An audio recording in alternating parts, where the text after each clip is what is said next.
উদযাপন শেষে পদ্মা সেতু হয়ে রাজধানীতে ফিরছেন দক্ষিণাঞ্চলের মানুষ। এক্সপ্রেসওয়েতে বেড়েছে ঢাকামুখী যানবাহনের চাপ। এ নিয়ে আরো বিস্তারিত জানাতে পদ্মা সেতুর জাজিরা প্রান্ত থেকে যুক্ত হচ্ছেন সহকর্মী কাজী মনিরুজ্জামান। মনির, ঈদের সময় তো সাধারণত সড়ক দুর্ঘটনা বেড়ে যায় এবং আমরা দেখি যে এক্সপ্রেসওয়েতে অনিয়ন্ত্রিতভাবে গাড়ি চলাচল করে। এই নিয়ন্ত্রণে কি ধরনের পদক্ষেপ নেওয়া হয়েছে আর রাজধানীমুখী যানবাহনের চাপ কেমন?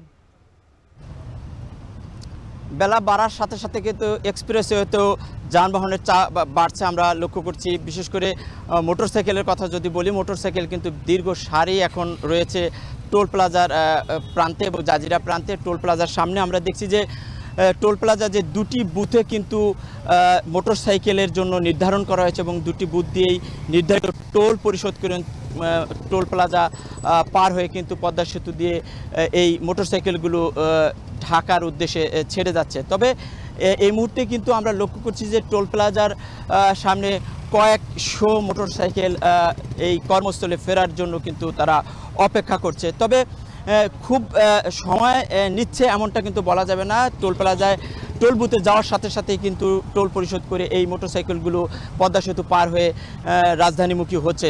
আমি সকালে যেমনটা দেখছি তার থেকে কিন্তু বেলা বাড়ার সাথে সাথে যাত্রীবাহী গণপরিবহন এবং পাশাপাশি কিন্তু আমরা দেখেছি যে যেই ব্যক্তিগত যানবাহন সেগুলোও কিন্তু চাপ বেড়েছে। টোল প্লাজায় যানবাহন কিছুক্ষণ পরপরই কিন্তু জমে যাচ্ছে এবং সেই কিছুক্ষণের জন্য হলেও কিন্তু যানজট আমরা লক্ষ্য করছি। তবে যাত্রীদের সাথে আমার কথা হয়েছে, তারা বলছেন যে এবছর দীর্ঘ ছুটির কারণে কিন্তু তারা বেশ স্বাচ্ছন্দ্যেই ঈদ উপভোগ করতে পেরেছেন এবং ছুটিটা তারা ভোগ করতে পেরেছেন এবং তারা কিন্তু ভাগে ভাগে অর্থাৎ কিছুদিন আগে থেকেই কিন্তু তাদের কর্মস্থলে ফিরতে শুরু করেছেন, যার কারণে কিন্তু এখন যতটা যানবাহনের চাপ থাকার কথা ছিল সেটা নেই।